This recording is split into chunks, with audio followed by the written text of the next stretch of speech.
الحمدللہ وکفى وسلام علی عبادہ الذین اصطفى۔ حدیث نبوی۔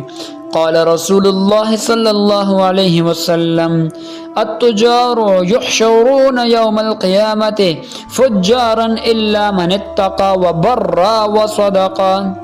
رسول اللہ صلی اللہ علیہ وآلہ وسلم نے فرمایا، قیامت کے دن تاجروں کا حشر فاجروں کے ساتھ ہوگا مگر وہ تاجر جس نے پرہیزگاری اختیار کی اور نیکی کی اور سچ بولا۔ اس حدیث میں ان تاجروں کی مذمت کو بیان کیا گیا ہے جو صحیح طور سے لین دین نہ کریں، مگر ان تاجروں کو اس سے مستثنی فرمایا گیا جن میں 3 صفات ہوں۔ نمبر 1 تقوی، نمبر 2 نیکی، نمبر 3 سچ بولنا۔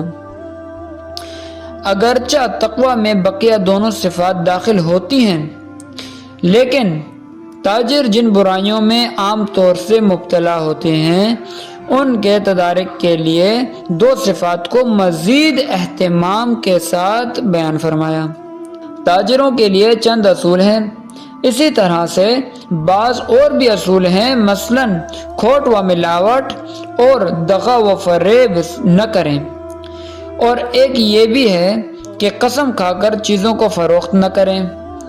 اس سے حدیث میں منع فرمایا گیا کہ اس کے بارے میں آپ علیہ الصلوۃ والسلام نے فرمایا کہ جو جھوٹی قسم کے ذریعے مال فروخت کرے گا اللہ تعالیٰ قیامت کے دن اس سے کلام نہیں فرمائیں گے۔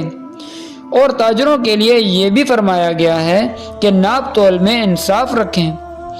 اور بھی بہت سے اصول ہیں جو احادیث اور فقہ کی کتابوں میں مذکور ہیں۔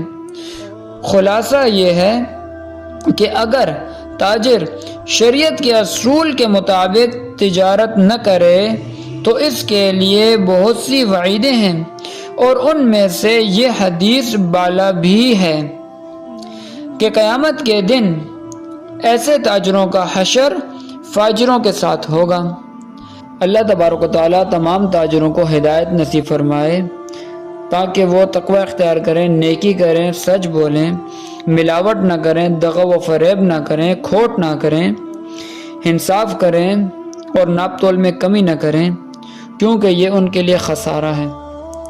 اللہ تبارک و تعالی ہمیں بات سمجھنے کی توفیق عطا فرمائے۔ وآخر الدعوانا ان الحمد للہ رب العالمین۔